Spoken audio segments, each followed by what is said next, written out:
Cleveland Browns, you're on the clock.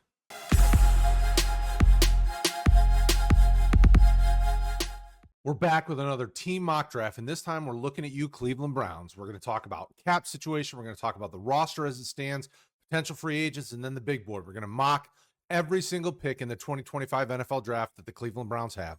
Let me know in the comments, what would you do? What are your team needs? What do you think they're going to do with some of these cap casualties and things to come in the future? And let's get to it. Currently, as it stands, before anything happens with the cap and rolling into the new year, this team is in a rough spot. Negative 25 million. They got a lot of dead cap wrapped up in quite a few players. Deshaun Watson will continue to loom as a situation. I know that he reworked his contract and did some things there, but re-injured and costing you a lot of money. It's going to be tough, but luckily enough, this team has a lot of draft capital to spend. When you look at the free agent market, what's going to happen here to Cleveland is they got a lot of guys that are going to be free agents. I know the folks haven't been super high on Dredrick Wills. I know he's kind of been up and down with Cleveland. Jameis Winston stepped in and played admirably a couple games, but then was dealing with injuries and continues to be that guy who's going to give you 5 touchdowns in one game and then 5 interceptions in the next game. It's one of those up and down things. So obviously we all know that quarterback is still an area that needs to be addressed. I know DTR just isn't that guy, and Deshaun Watson's not really shown much and is hurt again. So this team is probably going to look at a quarterback throughout the draft. Obviously, with Stefanski's scheme, I think there's some quarterbacks in this draft that could be potential guys that you might want to look at. But as you keep looking through this list, we've got some big names on here. Nick Chubb, Nick Harris has played decently at center for you, and I think has a chance to be re-signed or try to bring him back. Elijah Moore, Naheem Hines is a good return man, but dealt with injury. Adkins at tight end. We got Hurst. Devin Bush has played really well in that defense, and I think they could try to bring him back. Dunn, McLeod, Adeniji. I mean, there's quite a few guys on here that I could see them letting go, but also some that you could see them bringing back. And peeling back the curtains a little bit, I want to show you PFF rankings. Some people are going to see that and go, yeah, who cares about that? Some are going to look and go, oh, well, I see here. When you look at some of these guys, they've ranked pretty well in PFF, but I want to look more specifically at the defense. We were talking about Devin Bush, but they have quite a few guys that this defense is in a decent spot. So there are things that we're going to look to do in this draft to try to bring some reinforcements and maybe even try to bring in some depth and some guys to help. But then at the same time, the defenses we're going to look at and perceive as our strength at this point. Now, the offense, on the other hand, we don't have anybody in the top 20 of their position group on the offensive side. So that is potentially concerning. When I look at my biggest needs right now when we're looking over the depth chart is quarterback. Obviously, everybody's going to agree on that. Running back is going to be another need, depending on what you do. Jerome Ford on IR, Nick Chubb potentially free agent. They haven't been really strong in the running back room outside of Chubb and Ford. So do they bring in some depth? Maybe. We're definitely going to need some wide receiver reinforcements. Jerry Jeudy has done a really good job this year for you. After departing, Amari Cooper has freed up a ton of targets for him. I think Elijah Moore is an intriguing prospect. After that, you've got some question marks. Tillman has shown a little bit. David Bell, spots here and there. When you look at the tight end situation, it is David Njoku, and then there is just a bunch of other guys. So do they do anything here? You certainly could see that. Offensive line is going to be a big concern as well. On the defensive side, we know who the elite players are. Myles Garrett. We've got Denzel Ward, who's been really good for you. I think Grant Delpit and Hickman have came on strong and continue to be good DBs. I mean, there's some pieces here that I really like for this defense. I think that you could look to bring in some reinforcements in the middle, in the secondary, maybe even a couple of edge rushers to some degree. And then when you look at their place kicking situation, I think that's an area that they'll need to address as well. I don't think Dustin Hopkins and Smith are really going to be the guys for them, but obviously punter is set there. So when I look at my biggest team needs, you also have to note the fact that they've got a lot of money spent on a few positions here. They're going to have to deal with that cap. I'm going to keep saying it with these guys. But I see the biggest needs. We need a quarterback. We need at least one tackle. We need a guard.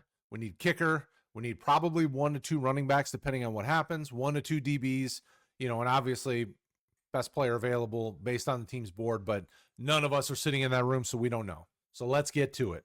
Now, when we look towards the draft, this team has a lot of draft picks to play with. They've got 12. They've got 2 in the top 40. They've got, 4 in the top 100, 5 if you count 102, because it's pretty dang close. They've got a lot of premium picks that they're going to be able to use to help rebuild this team. Now, the problem that they're going to run into is some of the biggest value in this draft, at least at the moment, is not in positions that are not necessarily in positions that they're going to need to target, right? We know that quarterback is not as strong as it's been in recent years, or at least in last year, but they're at pick 2. So depending on how pick 1 goes and depending on what that looks like, they could have their pick. Now, if you look at the way Mock Draft Database has this set up, Shedeur Sanders is their number 2 prospect. He's not my number 2 prospect. I'm definitely not a huge fan of him in this Cleveland offense. So if he's what is there at 2, I don't know that I'll be drafting him, but let's hit start. Let's see what happens. Oh, this turned out perfectly. Okay. So if that's the case, and Tennessee really does land Shedeur Sanders at 1, which anything's possible, Cam Ward fits for me. I'm perfectly fine taking him at 2 and being satisfied with that. I think he comes in and can run Stefanski's offense. He's a good ball distributor. As we look to get them a couple more weapons and look to see what we can do to help get him some more there to throw at. Now, this guy is a really good point guard for your team. I think he'll do a really good job being able to run Stefanski's offense. He's got a big enough arm to make some of those deep shots for some of those really speedy receivers that they have, as well as he's really good at some of those underneath, some of the off platform he can do in rhythm. He's got a lot to his game that I like. He's my favorite quarterback in this class. So that worked out perfectly getting him at 2.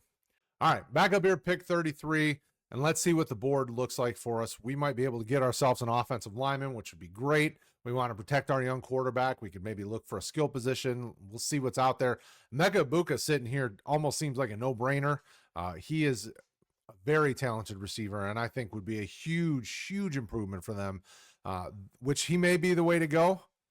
I really like Connerly from Oregon. I know on the Seahawks video, any of you that watched it, I got smashed for not taking Kelvin Banks over Cameron Williams. I like Williams. I think he's an intriguing prospect.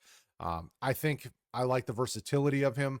I love Banks as well. So it's one of those situations where I think any of these top tackles could be in play here. Let's look and see what else we got. Emory Jones, Marcus Mbo. Mbo is a guy that is really sneaky sliding up the board. I think he's a guy that people could really fall in love with as we get to the draft process. Okay, so let's see what we got on the interior. I'm not looking at necessarily interior here, but Savani is here. I really like him as well. So there's a couple of offensive linemen that I like. Now, the issue we're going to run into is if this is how the board falls and Mock Draft Database is who we're using right now, then we could potentially lose out on all these offensive linemen. But Egbuka's there, and I love Egbuka, so I'm drafting him here at 33. And the biggest thing I like about Egbuka is his route running ability. You know, he's fast, he's explosive, he's a very good route runner. I mean, all these things could be really fun to put in this Cleveland offense alongside Jerry Jeudy. And then whoever they wind up using in the slot, do they use, do they bring back Elijah Moore? Is it Tillman? Is it Bell? I mean, they have a lot of different weapons there at that point that really makes this offense fun to watch. Back up at 67, this is going to be intriguing to see what we have left on the board. I'm definitely going to be looking for offensive linemen because I think that is my biggest need at this point. Oh, and Mbo's there on the board, so he might be my target here. I like Ratledge. If you see somebody on the board that you guys are interested in, make sure you drop that in the comments below. I love to have the conversations with you guys about what you're thinking. I'm just scrolling through here to get a little look and see what we've got. I'm going to go with Mbo, though. I think he has a versatility to be able to play inside or outside for you. I love the player. I love his physicality. I know that he came from a not so big Big Ten school in Purdue, but he's a really talented offensive lineman that I think is going to make a team very happy. And why not the Cleveland Browns? Back up at 93, we've got a few options. We go interior, we grab Ratledge, we could grab an edge rusher, we could grab a running back if we're going to stay on the offensive side of the ball. We could grab a safety. I don't necessarily think they have to early. I would love to grab a couple of developmental guys. I really like Nick Singleton. I think he's the guy that could show out really well at the next level, and he doesn't have a ton of tread on the tires. I think we're going to go back-to-back offensive linemen here. I don't anticipate Tate Ratledge really being here at 93. Can't imagine he would be, but if he is, great pick. Powerful run blocker. He's a hardworking guy. He really kind of fits the mentality of what that offensive line has been in Cleveland over the years as a run blocking offensive line. So it would be interesting. I don't know that they really focus on one side of the ball over the other in the draft, but I think depending on how the board falls, how can you not, just kind of take some of these really top best available guys that also could fit needs. Now back up at 102, this is another one of these interesting conversations. Scatabo is a guy that I love here for this, especially for this team. We could look tight end. We still have Singleton sitting on the board. Let's see what we got here, edge rusher wise. So I'm going to have a hard time believing that Ashton Gillott from Louisville is really going to be sitting on the board here at 102, but I'm going to draft him. And the thing I love about him is not only is he just got that athletic profile, obviously making Friedman's freak list is a huge deal for any player.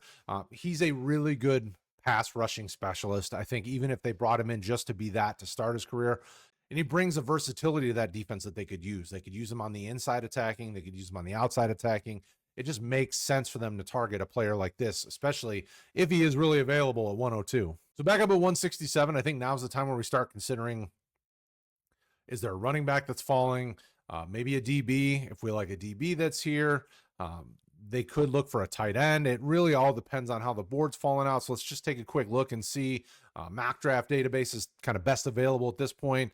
We got Xavier Scott, Ronnie Gadsden, Wally, Ja'Cory Brooks, Jack Beck. I really like Jack Beck. He's a fun, LA Rams type receiver, but we've already gotten a receiver and I want to try to look elsewhere.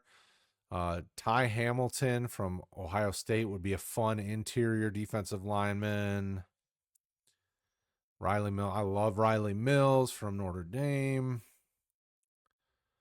Rocket Sanders. Okay, so let's see what running backs we have. We may just take a running back here and see. Okay. No, we're not going to take a running back. I don't necessarily love any of the guys. I would rather wait and go after, a Khalil Mullings, a Katron Allen. I mean, kind of any of these three running backs would be running backs that I would love to see in this Cleveland offense. So I think we're going to wait and we're going to look in the secondary. Let's see what kind of corners we have sitting here. Kobe Bryant, I really like him. Jason Marshall Jr. is a guy that I just continue to draft in this kind of 150 to 200 range in my mock drafts. I really like him, and he's just big and physical. I'm going to take him here, and every time I do, the system hates it. It says it's a C pick. It is what it is. I really like his talent. I think he's going to play well at the next level. He's big. He's physical. He's got a nice speed to him. I think he could play in a lot of different defensive schemes. I think he's very versatile, and he's had plenty of reps in college against high-quality talent. So back on the board to pick 177, we're going to go tight end. I really like Luke Lachey from Iowa. I know he maybe doesn't have the elite speed, but you've got that in David Njoku. You've got a very athletic tight end. Luke Lachey is a very good catcher. He's a very intelligent, high football IQ tight end.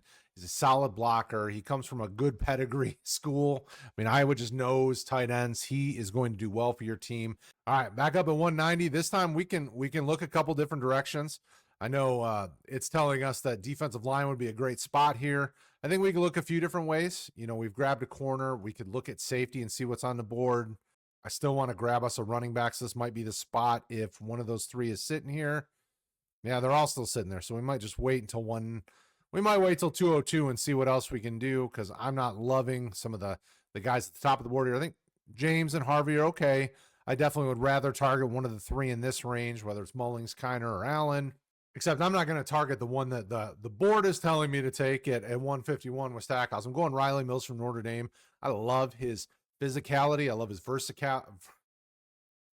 Not his versatility, his versatility. I think he can play in various positions along their defensive line. So I think that he brings a level to that defense that they'll need. He's a hardworking guy, and he's played really well at his time at Notre Dame. I think you could see him maybe even go a little earlier than this, depending on how the pre-draft process goes. He's a smart player, and I think teams will fall in love with him. Back up at 202, let's see what running backs we got here. So all the running backs are still there. Maybe we do just grab ourselves a running back here. I'm not going with any of them. I'm going to go grab my guy, Khalil Mullings.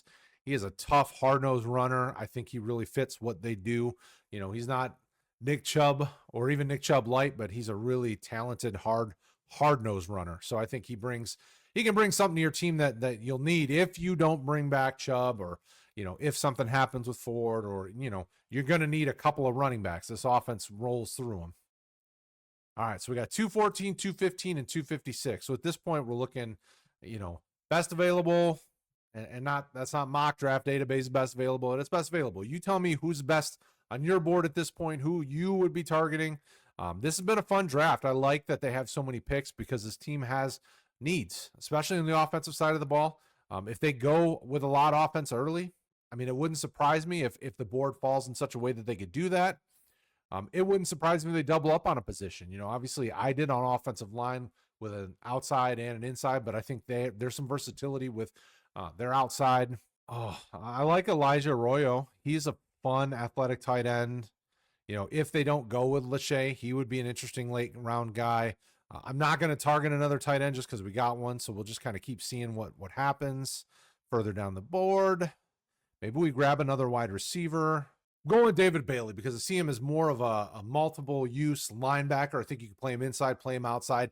He's got the athletic ability to be a pass rusher, but I think that could really help on some of the interior of your linebacking room. If you don't maybe do something with Devin Bush, maybe you're looking to go in a different direction. He is a really talented guy. And I think he brings you some help in pass coverage as well. I think that's something that when you watch film of him, he displays some pretty good football IQ in terms of pass coverage. He's got good hand use, got good technique. I think he's one of these guys that, as a late round guy could develop into a nice rotational piece in a defense. And then obviously we're back up again at 215. I think we can, you can look a lot of different directions. With this many picks, depending on how the board falls, you could easily see them look at targeting a kicker late. People do draft kickers and punters late. Obviously, you don't need a punter. So we're going to look and see. We've grabbed one wide receiver. We might grab a second. We might grab a second running back. Let's just kind of see what's on the board, what's sitting here. I think we're going to double up on running back here. I know that we took Mullings at 202, but with Allen sitting there, I really think he fits kind of what Cleveland does at running back. He's got a powerful lower body. He's one of those guys that you may not see the elite long speed, but he's a guy that's going to get you the tough yardage. And this plays out something like this if you are moving on from Chubb and you don't bring back, Foreman, or your running back room has a lot of room to kind of change in this next few months. So if that happens, grabbing a couple guys late certainly wouldn't surprise me, especially when you get a couple guys that kind of fit the identity of who you are as a team. They like to be a hard-nosed running team.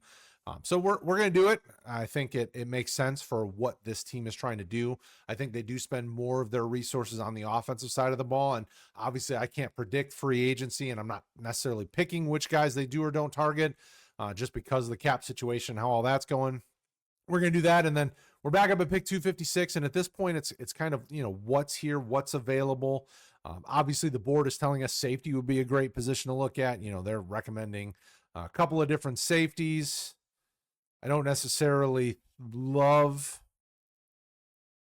some of these guys late. It wouldn't surprise me if they do target maybe another offensive lineman like we talked about, maybe another wide receiver, just because I think they put so much in the offensive side. I think that's the direction I'm going to look, and I think I'm going to grab us another wide receiver late just because I can't imagine them just taking a receiver and a tight end. But I think I'm going to go a different direction with wide receiver. I think I'm going to go Ricky White from UNLV here with your last pick. I think what Ricky White does is, he's another over 6 foot, high 4.5 range speed wise. But you see on tape, he does a pretty good job getting separation. I think he's, a little weight wise might be a little undersized. So it'll be interesting to see how he handles some of the more physical corners in the next level. But I think he does enough with his route running and his catching ability that I think late for a team might be really interesting to develop him into a, maybe a big slot receiver or somebody that can help you out in a pinch. But let me know what you guys think. So we got you your quarterback, hopefully of the future, in Cam Ward. We got you some weapons for him and Abuka. We grabbed, Luke Lachey. We got you a couple running backs and Mullings, Allens, and then another wide receiver in White. And then we got you some defensive guys. We tried to get some best availables. We got some, and in terms of best available, I think those offensive linemen, both of those guys could step in and push for early playing time for you and startable reps. You have Jalad and you got Riley Mills, who can add some value on the defensive side, along with Bailey, who's a nice developmental guy. I mean, there's a lot that happened here in this draft, and I hope that you enjoyed it as a Browns fan. Let me know in the comment below, Dog Pound, what do you think? What would you do different? Give me names, give me players, give me positions. Was I crazy? Was I right on? Always love talking to you guys in the comments. I do respond to every single comment, and I thank you guys so much, and we'll talk to you again soon.